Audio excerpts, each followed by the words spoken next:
ডিটারমিনারের পর তিনটি ওয়ার্ড আসলে, ডিটারমিনার এর পর তিনটি ওয়ার্ড আসলে প্রথম ওয়ার্ডটি অ্যাডভার্ব, প্রথম ওয়ার্ডটি অ্যাডভার্ব, দ্বিতীয় ওয়ার্ডটি অ্যাডজেক্টিভ এবং তৃতীয় ওয়ার্ডটি হবে নাউন। তাহলে কি, যদি ডিটারমিনারের পর তিনটি ওয়ার্ড আসে তা অবশ্যই প্রথমটি হবে অ্যাডভার্ব, দ্বিতীয়টি হবে অ্যাডজেক্টিভ এবং তৃতীয়টি হবে নাউন। খেয়াল করেন, উদাহরণ দিয়ে বোঝাচ্ছি।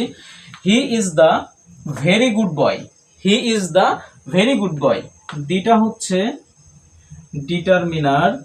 তাহলে ভেরি, ভেরি কিন্তু আমরা সাধারণত কি জানি, খুব, খুব, গুড বয় ভালো, খুব ভালো ছেলে। তাহলে ভেরিটা কি গুড, অর্থাৎ অ্যাডজেক্টিভকে মডিফায়ার করতেছে।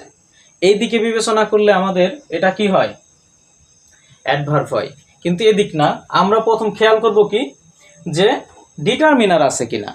অত কিছু আমরা বুঝি না, ডিটারমিনার আছে কিনা। ডিটারমিনারের পর একটি ওয়ার্ড আসলে সেটা নাউন, যদি দুইটি ওয়ার্ড আসে প্রথমটি অ্যাডজেক্টিভ এবং দ্বিতীয়টি নাউন। যদি তিনটি ওয়ার্ড আসে তাহলে প্রথমটি হবে অ্যাডভার্ব, দ্বিতীয়টি হবে অ্যাডজেক্টিভ, তৃতীয়টি হচ্ছে নাউন। আসেন, ডিটারমিনার এরপর ভেরি, তাহলে ভেরিটা কি, প্রথমটা আমরা বলছিলাম অ্যাডভার্ব, প্রথমটা কি অ্যাডভার্ব। যদি দুইটা ওয়ার্ড আসে, দ্বিতীয় ওয়ার্ডটা হচ্ছে অ্যাডজেক্টিভ, দ্বিতীয় ওয়ার্ডটা হচ্ছে কি অ্যাডজেক্টিভ এবং তৃতীয় ওয়ার্ডটা হচ্ছে নাউন।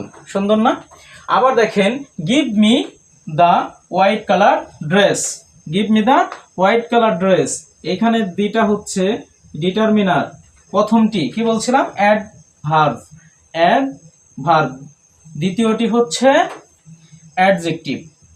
আমার এমনি কোনো রুলস জানার প্রয়োজন নাই, অ্যাডজেক্টিভ। তাহলে অ্যাডজেক্টিভ এবং তৃতীয়টি হচ্ছে নাউন। সেম দেখেন, it is our new central library, তাহলে এখানে আওয়ারটা হচ্ছে ডিটারমিনার, নিউটা হচ্ছে অ্যাডভার্ব, দুই নাম্বার যেটা থাকবে বলছি কি দ্বিতীয় ওয়ার্ডটা হবে অ্যাডজেক্টিভ এবং তিন নাম্বার যেটা থাকবে এটা হচ্ছে নাউন।